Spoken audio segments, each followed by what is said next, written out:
All right. Hello, friends.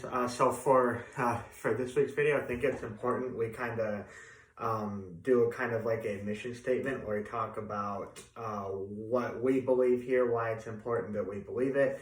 A little bit of a disclaimer though. I want to encourage you guys to read your Bibles, find out for yourself. Ask the Spirit. For conviction if you are a Christian. Make sure that make sure that you can stand on what you believe in. You've got firm foundation going there. But if you're not a Christian and you're watching this, thank you for joining us.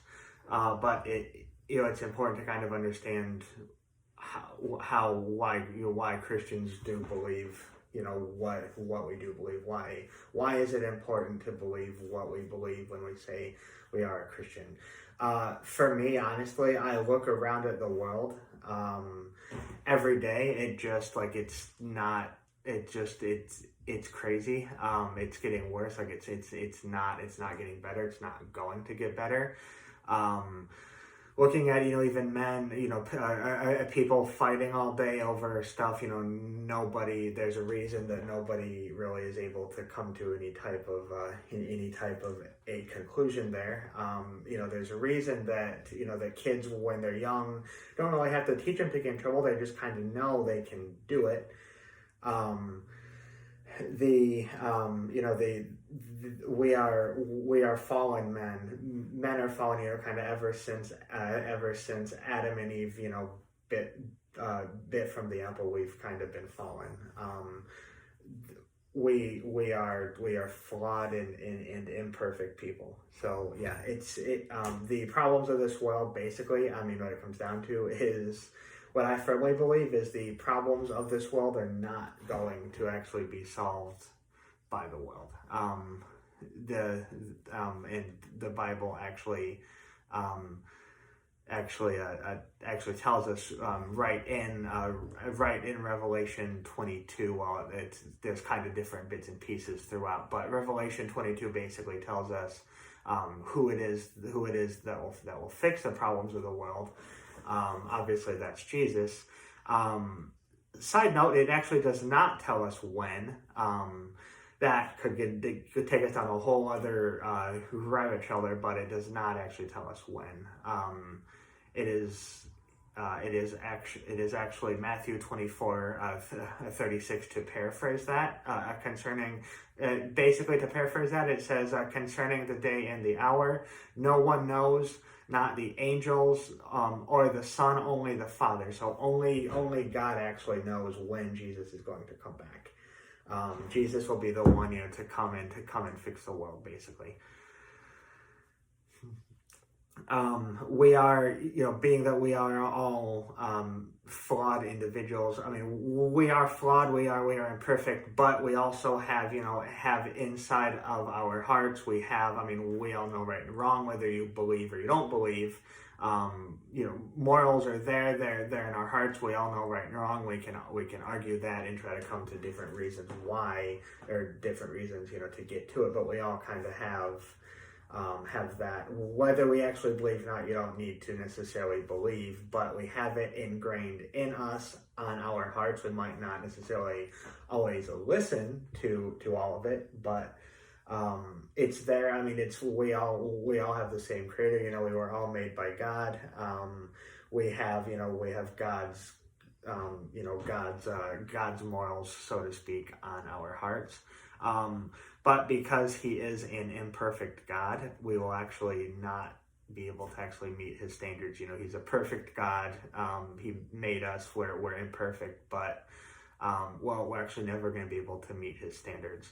But we do have an actual instruction book to get us through and help us get there, kind of meet God in the middle.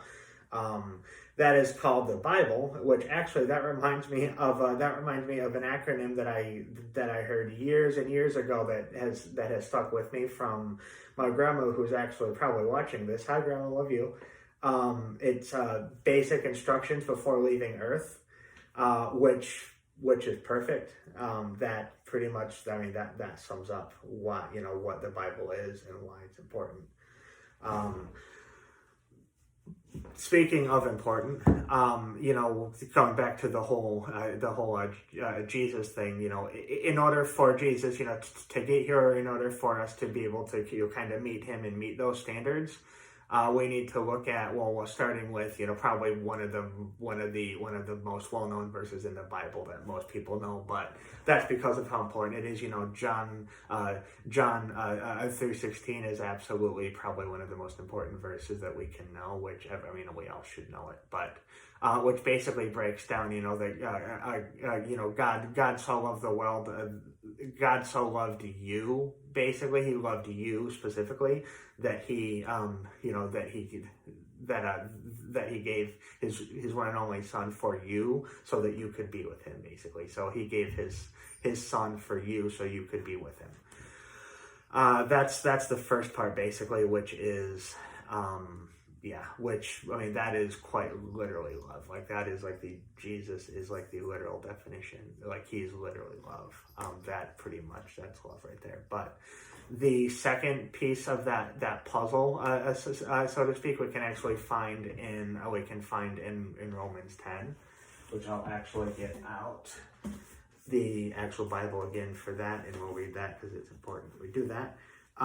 We'll start right at about Romans chapter 10. We'll start at about verse 4 here.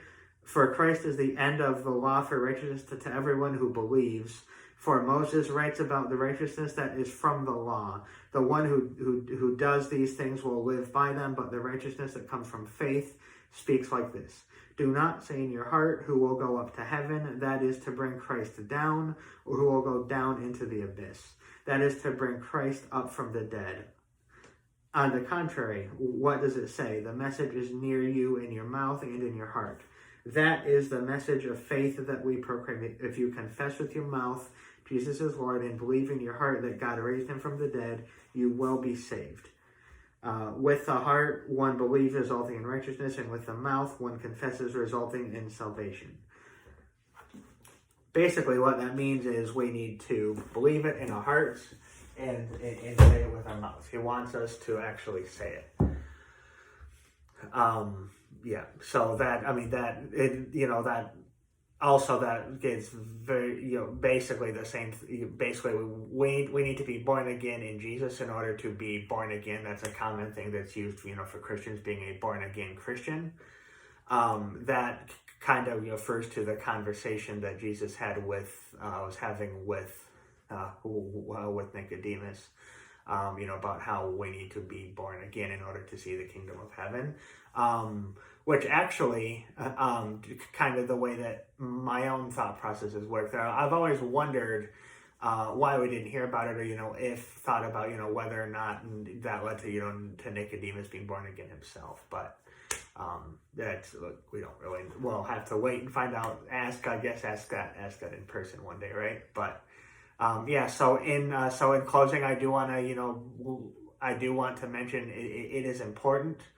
It's important, first of all, if you're not a Christian, you believe, if you're not a Christian, but but this all makes sense, you think that Jesus is, you see the truth, in Jesus, you need to, or if you want, to see the truth in Jesus, if you hear, if that all makes sense to you, you can kind of ask him your own way to do it.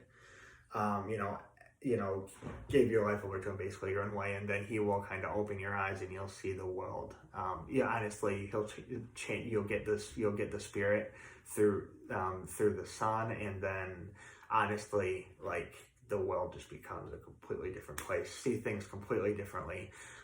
So in closing, basically, let me urge you guys to seek out God's truth through Jesus, not the world's truth. But that's also going to be a topic for a different video, actually, is going to be truth. What is truth? But I'll leave you guys with that for now.